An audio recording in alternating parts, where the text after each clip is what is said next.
El cerebro humano no está diseñado por la evolución para buscar la verdad objetiva en los datos, sino para identificar patrones que confirmen lo que ya ha decidido creer. Este comportamiento es lo que en la psicología cognitiva conocemos como el sesgo de confirmación, y constituye uno de los mayores obstáculos para la dirección efectiva en cualquier tipo de negocio. Este fenómeno no nació con las computadoras ni con el internet. De hecho, ha estado presente en las decisiones humanas desde mucho antes de que se inventara el primer circuito integrado en la historia. En la trayectoria de las organizaciones, el mayor catalizador de este sesgo es la cultura de la adulación silenciosa. Esa costumbre donde los colaboradores simplemente le dan la razón al director para evitar fricciones, proteger su posición o mantener la armonía del grupo. Cuando un líder se molesta ante las opiniones divergentes o cuando reacciona con impaciencia cuando alguien cuestiona sus planes de inversión, lo que realmente hace es cerrar la única ventana de retroalimentación honesta con la que cuenta. El equipo aprende rápidamente que es más seguro maquillar la realidad y seleccionar métricas complacientes que presentar una verdad incómoda que desafíe las ideas del fundador o del gerente general. La tecnología no resuelve esta debilidad humana por sí sola. Si la cultura de una empresa está basada en la autocomplacencia, los sistemas de información más modernos solo servirán para automatizar y acelerar ese autoengaño a gran escala.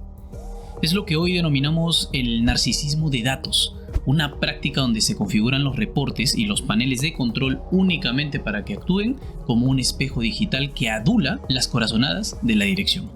Hoy vamos a analizar de qué manera este sesgo psicológico distorsiona la toma de decisiones estratégicas, cómo se filtra en el diseño de las pantallas que consultas a diario y, lo más importante, de qué manera las metodologías de validación crítica pueden ayudarte a limpiar tu visión empresarial. Quédate conmigo porque este análisis te dará las pautas necesarias para que tus inversiones en tecnología se traduzcan en rentabilidad para tu flujo de caja y no en un costoso adorno para tu ego corporativo. ¿Inviertes en tecnología sin ver resultados o sientes parálisis por no saber por dónde empezar? El problema es el mismo. Actúas sin una estrategia digital ganadora detrás. Soy Armando Jaimes y esto es La Estrategia Digital, el podcast que te entrega los secretos de los profesionales para poner la tecnología a tu favor. Aquí te conviertes en el estratega digital que hará crecer tu negocio como nunca lo imaginaste. Para comprender cómo se produce esta desconexión en el día a día, debemos analizar la velocidad con la que avanza el entorno técnico frente a la velocidad real de adaptación de las personas. Como deconstruimos en nuestro tercer episodio, al analizar la ley de Martek, la tecnología evoluciona a un ritmo exponencial y se multiplica a una velocidad asombrosa. En contraste, las organizaciones y sus hábitos humanos cambian a un ritmo logarítmico, tendiendo a aplanarse y estancarse de forma natural a lo largo del tiempo. Esta diferencia de velocidades genera una brecha que expone directamente nuestras debilidades psicológicas. Al vernos inundados por un volumen masivo de datos que no podemos procesar debido a nuestras limitaciones cognitivas, nuestro cerebro activa filtros selectivos. En lugar de utilizar la información para descubrir la verdad del mercado, la utilizamos como un escudo defensivo para justificar el rumbo que ya habíamos tomado. Buscamos únicamente los indicadores que señalan que las ventas suben, ignorando de forma sistemática las métricas de satisfacción del cliente o los costos ocultos de soporte. Interpretamos de forma optimista cualquier número ambiguo y recordamos con precisión las veces que nuestra intuición acertó, mientras olvidamos convenientemente los proyectos fallidos que costaron miles de dólares. Al final de la jornada, la tecnología no nos hace más objetivos si no la gestionamos con rigor. Solo nos proporciona herramientas más sofisticadas para validar nuestros propios prejuicios. Ahora, antes de analizar los sistemas de información, debemos examinar la dinámica social de las juntas de administración. En un entorno corporativo tradicional, contradecir la postura del director general suele percibirse como un riesgo profesional. Cuando un líder presenta una iniciativa con entusiasmo, la respuesta refleja del equipo no es auditar los riesgos de la operación, sino buscar evidencias selectivas que validen la idea del jefe. Si el director propone expandirse a un nuevo mercado o adquirir una costosa herramienta automatizada, el departamento analítico no realizará una evaluación neutral. Por el contrario, dedicará horas a buscar el único estudio de mercado optimista o el caso de éxito excepcional que respalde la visión de la gerencia, ignorando por completo los 99 reportes que señalan que la iniciativa es inviable. Este comportamiento genera un entorno de retroalimentación artificialmente positivo, que ciega a los líderes y destruye el capital. La intolerancia a la crítica es la raíz de este problema. Un director impaciente entrena a su equipo para mentirle de forma científica a través de gráficos elegantes. Cuando se sanciona el cuestionamiento constructivo y se premia la coincidencia ciega, la organización pierde su capacidad de adaptación. El sesgo de confirmación individual se institucionaliza y los sistemas de información de la empresa se convierten en un mecanismo de propaganda interna para el propio directorio. Ahora, en las empresas de Latinoamérica de diversos sectores he observado 10 mitos comunes que arrastran las juntas de administración y que están alimentados directamente por el sesgo de confirmación. Te invito a evaluar si en tu organización se repiten de forma cotidiana algunas de estas falsas verdades de negocio que comentaremos una a una a continuación. El primer mito, el mito de la velocidad, es la creencia de que la eficiencia consiste en decidir rápido. Este heurístico de urgencia presiona al equipo para cerrar el debate de forma prematura. El cerebro del director, buscando evitar la fatiga mental y consolidar su postura, se aferra a la primera señal positiva que valide su corazonada, ignorando de forma activa cualquier alternativa de inversión que requiera un análisis más profundo y contradictorio. El segundo mito, el mito de la inmediatez, sostiene que la falta de tiempo justifica la improvisación. Se utiliza la presión del calendario como una excusa conveniente para no buscar datos externos independientes que desafíen la hipótesis de la junta. Al evitar el contraste con la realidad, el directorio se autoconfirma en que su decisión rápida era la única opción viable disponible para la empresa. El tercer mito, el mito de la miopía, se enfoca en resolver únicamente el problema visible del día. Al centrarnos exclusivamente en calmar el síntoma del momento, nos autoconfirmamos en que nuestra acción correctiva fue un éxito rotundo, mientras ignoramos de forma sistemática que la causa raíz del fallo sigue drenando la rentabilidad de la operación en silencio. El cuarto mito, el mito del instinto, postula que un líder fuerte debe confiar siempre en su instinto. Esta creencia es un refugio común para la sobreconfianza. El instinto no es un superpoder místico, es simplemente un almacén de recuerdos selectivos donde el director recuerda con nitidez sus aciertos del pasado, pero borra y justifica los fracasos como eventos externos inevitables, lo que lo lleva a repetir los mismos errores estratégicos bajo una falsa apariencia de experiencia. El quinto mito, el mito de la secuencia, asume que la toma de decisiones es un proceso lineal y predecible. Al concebir los planes de negocio como caminos rectos sin desvíos, el cerebro del líder interpreta cualquier retroalimentación negativa de los clientes o de la planta como un ruido estadístico irrelevante, en lugar de aceptarla como una advertencia clara de que la estrategia inicial estaba equivocada. El sexto mito, el mito del registro mental, afirma que basta con tener los planes organizados en la cabeza sin necesidad de registrarlos formalmente. Al carecer de un documento de planificación escrito con supuestos explícitos, la memoria del director reescribe de forma conveniente la historia del proyecto a medida que se presentan los resultados. Si el proyecto tiene éxito, el líder confirma su supuesta infalibilidad.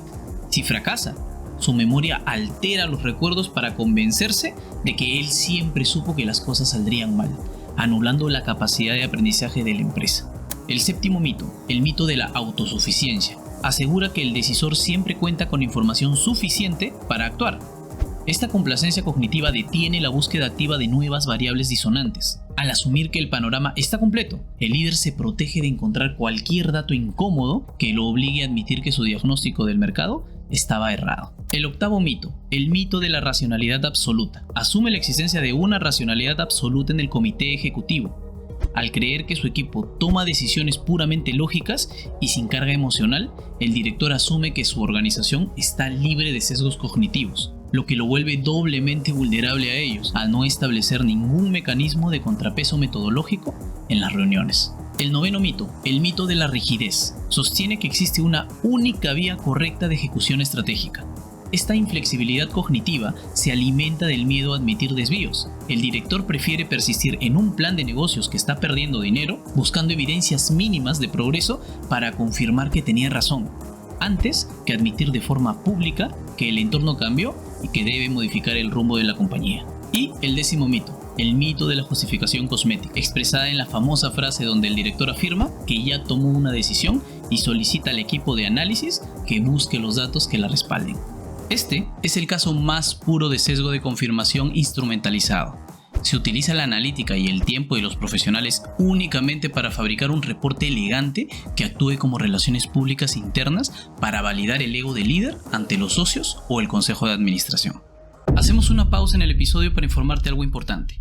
Si manejas una planta de consumo masivo, alimentos o agroexportación, sabes perfectamente que la continuidad de tus operaciones no puede depender de aproximaciones. El peligro real en la industria actual es gestionar activos críticos bajo la cultura del yo creo o basándote únicamente en la intuición del personal técnico. Cuando un motor principal, una faja de empaque o un sistema de bombeo fallan inesperadamente, el impacto financiero en el margen y en los compromisos comerciales es inmediato.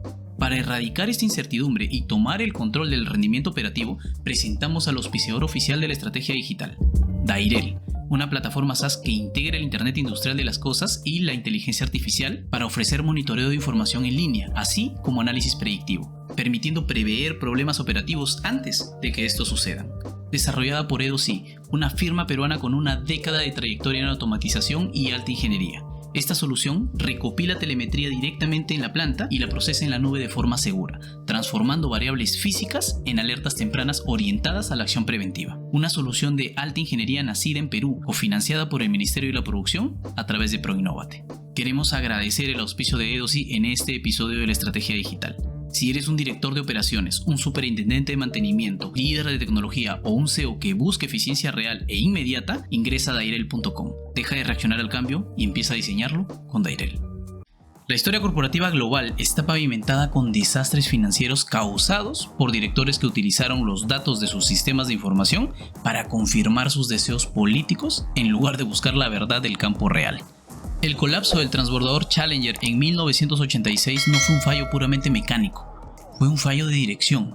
A pesar de contar con lecturas técnicas explícitas que advertían sobre el peligro del comportamiento de las juntas de sellado ante bajas temperaturas, la dirección de la misión seleccionó únicamente los datos que favorecían el cumplimiento del cronograma, ignorando el disenso técnico para justificar un lanzamiento que terminó en tragedia. Ahora, a una escala industrial totalmente diferente, en 2010, la explosión de la plataforma petrolera Deepwater Horizon de British Petroleum demostró las consecuencias del mismo patrón psicológico. Los líderes omitieron de forma sistemática las lecturas anómalas de presión en el pozo porque aceptar la gravedad de esos datos habría implicado detener las operaciones del yacimiento, asumiendo retrasos millonarios.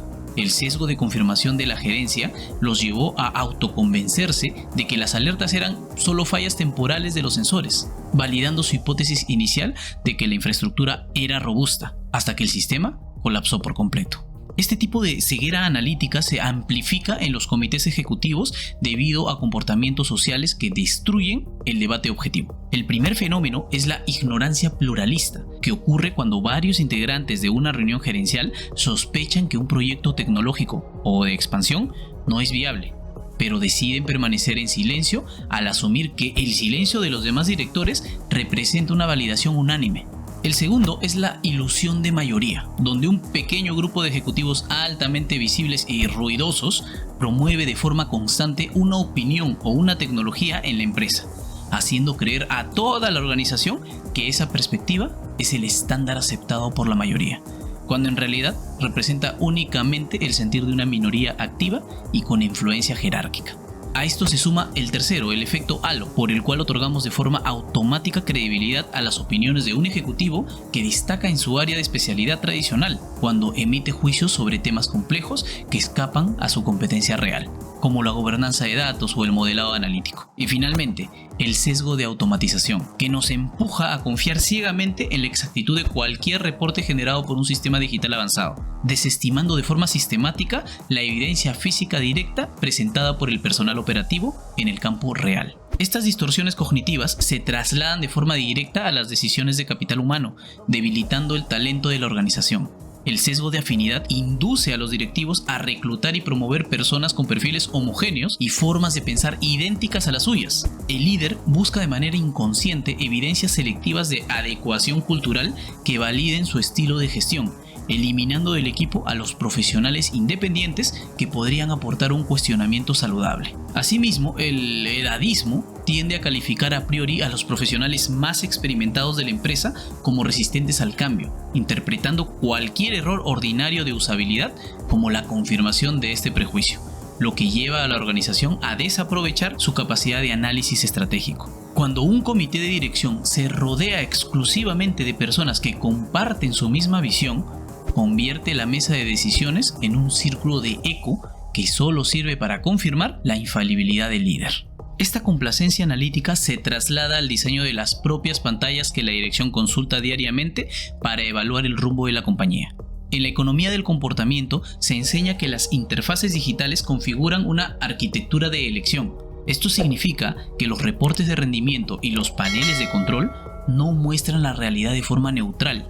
La manera en la que están estructurados condiciona de forma invisible tus prioridades operativas y facilita el autoengaño de la gerencia. Existen 4 trampas recurrentes en el diseño de los tableros de información de Business Intelligence que actúan como habilitadores tecnológicos del sesgo de confirmación. La primera trampa son las vistas predeterminadas. Como el usuario promedio casi nunca modifica la configuración inicial de una pantalla, los equipos técnicos suelen destacar en la pantalla principal métricas de volumen y vanidad, como la cantidad total de visitas a un sitio web o el volumen de usuarios registrados, mientras relegan a pestañas secundarias los indicadores reales de salud financiera, como el margen de contribución, la tasa de cancelación de clientes o el costo de adquisición de usuarios. El director observa indicadores estables en la portada y asume que el negocio prospera, ignorando que el flujo de caja neto se está contrayendo en los niveles más profundos. La segunda trampa es el suavizado de tendencias, mediante promedios que alisan la curva del gráfico, borrando por completo las fluctuaciones, anomalías y picos diarios de error en la logística o en el servicio. El panel muestra un crecimiento sostenido y armonioso, mientras la operación diaria sufre fallos constantes de distribución. La tercera trampa es la selección de escala de los gráficos. Al modificar de manera tendenciosa el rango de los ejes, es posible hacer que un incremento irrelevante de ventas del 1% parezca un avance espectacular, o que una caída preocupante de rendimiento se presente visualmente como una ligera desviación estadística insignificante. Y la cuarta trampa es el uso de marcos de comparación sesgados, donde el rendimiento del mes actual se compara contra el peor mes del año histórico de la empresa, en lugar de contrastarlo de forma estricta con el presupuesto real de crecimiento proyectado para este periodo, enmascarando una contradicción en el análisis de largo plazo. De esta forma se consolida el ciclo de autoengaño en la empresa, un bucle destructivo que debes identificar en tu organización. Comienza con una opinión o creencia previa del director. Esta idea subjetiva nos impulsa de forma inconsciente a realizar una búsqueda selectiva de información para validarla.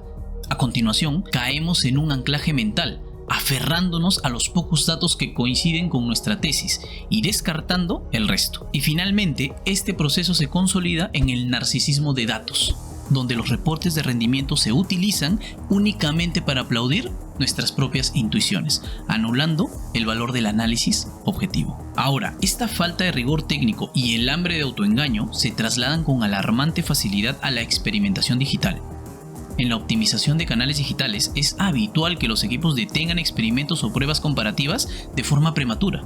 Lo hacen en el instante exacto en que la variante que ellos diseñaron muestra un incremento pasajero en las ventas, ignorando las reglas estadísticas básicas sobre el tamaño de muestra requerido para que el resultado sea válido y no una simple fluctuación del tráfico. Asimismo, los analistas suelen maquillar la interpretación de los datos cualitativos para justificar las horas que dedicaron al desarrollo, argumentando, por ejemplo, que una tasa de rebote alta en una sección se debe a que el usuario encontró lo que buscaba de inmediato, en lugar de reconocer que la navegación es confusa. Ahora bien, si consideras que delegar estas decisiones a la inteligencia artificial te liberará de estas debilidades humanas, estás cometiendo un error costoso. Las herramientas de aprendizaje automático no son objetivas. Los modelos absorben silenciosamente los sesgos de la sociedad integrados en las montañas de datos históricos con los que fueron entrenados. En el estudio fundacional de Joy Buolamwini y Timnit Gebru, titulado Gender Shades, se demostró que las principales tecnologías de reconocimiento facial del mercado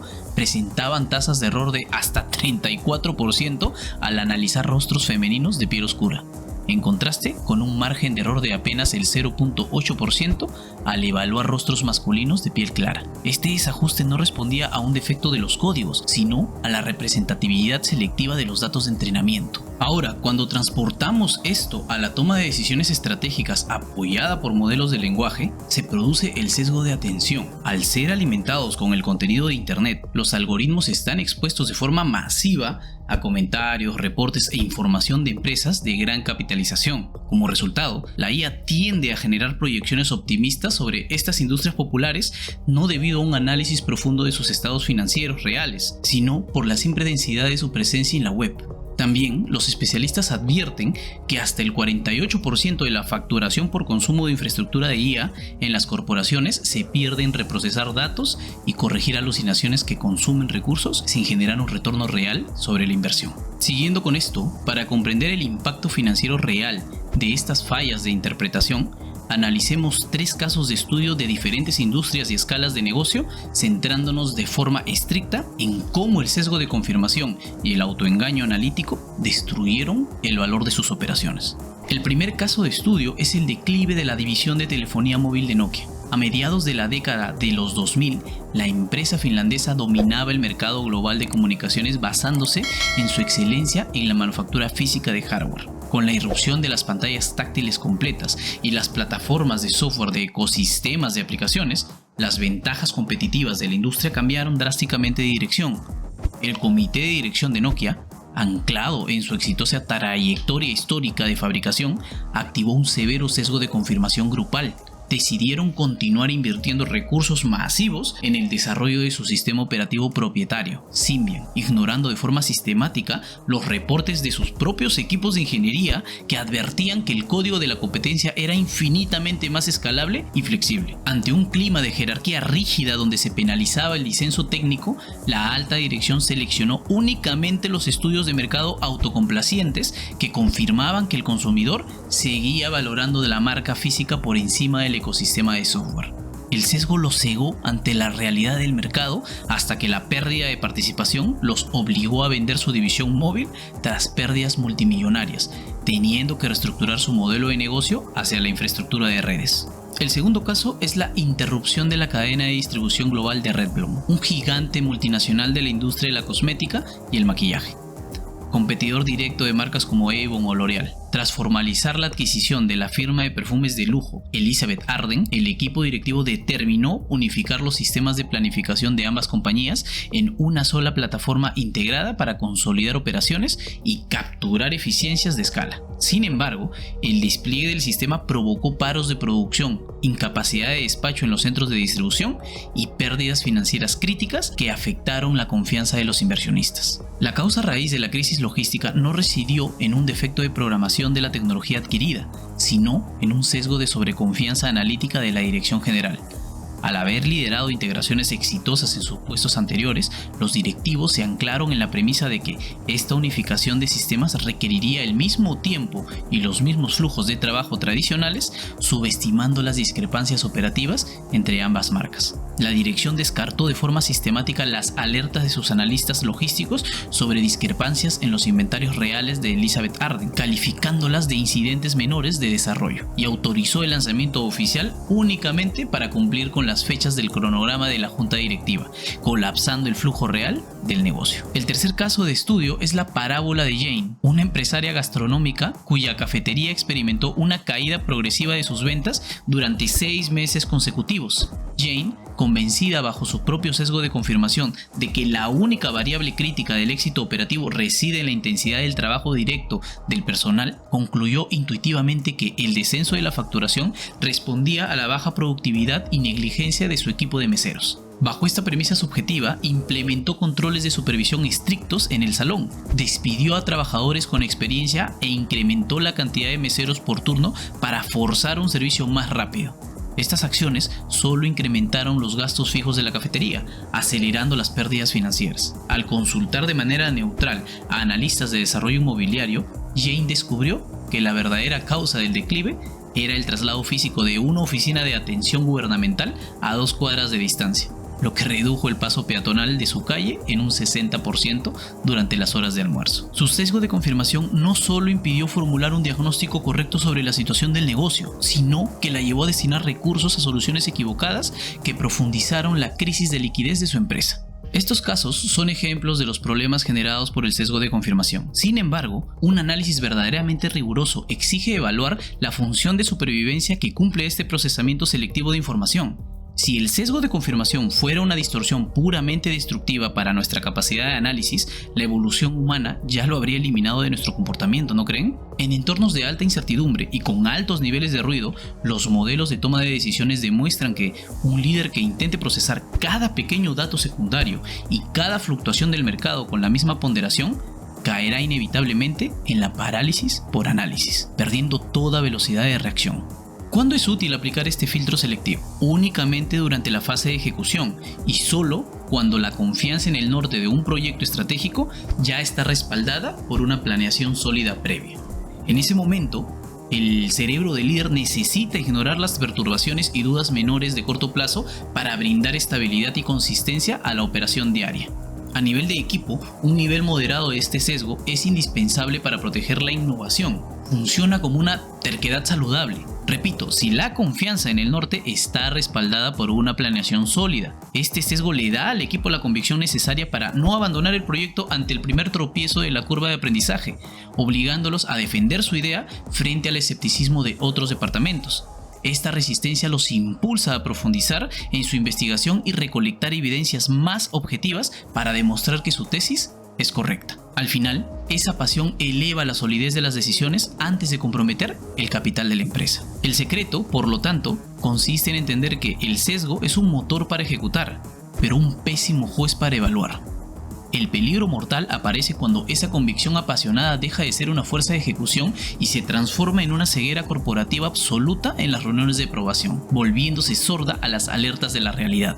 Para evitar que el filtro selectivo del sesgo de confirmación de la Junta de Administración se degrade en autocomplacencia operativa a la hora de tomar decisiones críticas, tu organización debe implementar 5 vacunas metodológicas de validación en la mesa de control. La primera vacuna es la validación adversaria, adaptada del diseño de modelos de inteligencia artificial al análisis de tu plan de negocios. Es importante destacar que esta solución no es para todos. Su aplicación está reservada exclusivamente para empresas con una alta madurez tecnológica y grandes volúmenes de datos estructurados. Consiste en designar a un equipo analítico neutral la tarea de evaluar la validez de las asunciones de la gerencia. Este método consiste en tomar toda la información disponible, combinando el historial de tu operación real con los escenarios optimistas proyectados por el equipo para el futuro del negocio. Luego se entrena un modelo matemático de clasificación binaria para intentar adivinar el origen de cada registro. Si el modelo matemático logra clasificar e identificar con un alto nivel de precisión, con un indicador de área bajo la curva superior a 0.8, lo que significa que la inteligencia artificial puede distinguir la realidad de la ficción con un 80% de certeza, queda demostrado matemáticamente que las proyecciones de negocio son un escenario de fantasía desconectado de tu realidad histórica y sufren de una inconsistencia de distribución insalvable que debes corregir de inmediato. La segunda vacuna es la validación de exposición adversaria. A diferencia de la primera alternativa, esta es una solución universal sumamente accesible y aplicable para cualquier tamaño de empresa, desde un corporativo hasta un negocio local. Consiste en mapear de forma continua las debilidades operativas de la organización desde una perspectiva externa e imparcial, adoptando la mentalidad de un competidor agresivo, una práctica conocida en estrategia como red teaming o hackeo ético de negocios. Este análisis evalúa la organización no como departamentos aislados, sino como una red de dependencias críticas que un rival más ágil podría explotar para desviar a tus clientes. En la práctica, la gerencia deja de auditar lo que hace bien y pasa a diseñar el plan perfecto para destruirse a sí misma comercialmente, al identificar de antemano por dónde atacaría el enemigo. La empresa puede parchar sus vulnerabilidades operativas y de mercado antes de que sea demasiado tarde. La tercera vacuna es la competencia Red Team versus Blue Team, equipo rojo contra equipo azul. Un ejercicio de juego de roles adaptado de la estrategia militar y la seguridad informática para la aprobación de inversiones en tecnología. Su objetivo es eliminar la complacencia institucional mediante el debate constructivo, Mientras el equipo azul se encarga de defender la rentabilidad del proyecto y su plan de implementación, el equipo rojo asume un rol de cuestionamiento técnico fundamentado, con la única función de identificar debilidades de usabilidad, inconsistencias de datos o cuellos de botella en la operación, con el fin de proteger la caja de un despliegue inviable. Esta dinámica transforma el disenso en un protocolo obligatorio. La gerencia ya no aprueba proyectos basados en el entusiasmo del vendedor, sino en la resistencia de la propuesta tras haber sobrevivido a un riguroso ataque de control de calidad interno. La cuarta vacuna es el taller de premortem, una metodología diseñada por el psicólogo cognitivo Gary Klein, que funciona como un ejercicio de retrovisión prospectiva antes de firmar cualquier contrato de software o automatización. A diferencia de una autopsia tradicional que busca culpables cuando el negocio ya quebró, el premortem viaja al futuro para prevenir el desastre. El equipo del proyecto se reúne simulando de forma mental que la implementación tecnológica ha fracasado de manera catastrófica 2 años en el futuro. Cada asistente redacta de forma individual la historia de las omisiones y fallas operativas reales que causaron el colapso de la plataforma. Esta técnica hackea la psicología del grupo. Al asumir que el proyecto ya falló, se elimina el optimismo obligatorio y se premia a los empleados por ser detallistas con los riesgos. Así, logran salir a la luz alertas críticas que la jerarquía tradicional suele silenciar de forma social por miedo a contradecir al jefe. La quinta vacuna es la votación secreta ex ante sobre el nivel de riesgo técnico y preparación operativa del proyecto. Esta herramienta está diseñada para destruir el efecto cascada, un sesgo social donde los mandos medios e ingenieros modifican en tiempo real su opinión técnica para alinearla con la postura que el director general acaba de expresar en la reunión. En la práctica, antes de abrir cualquier debate, deliberación o presentación en el comité gerencial, cada miembro debe registrar su voto y su nivel de confianza sobre el proyecto de forma estrictamente anónima a través de una plataforma digital o una boleta física. Al fijar las posturas individuales en frío y en secreto, se neutraliza el sesgo de conformidad inducido por la jerarquía. El director general abre la sesión enfrentándose a la verdadera radiografía estadística del pensamiento de su equipo, impidiendo que la presión social o el miedo a contradecir al jefe maquillen las alertas de peligro antes de que comience la discusión.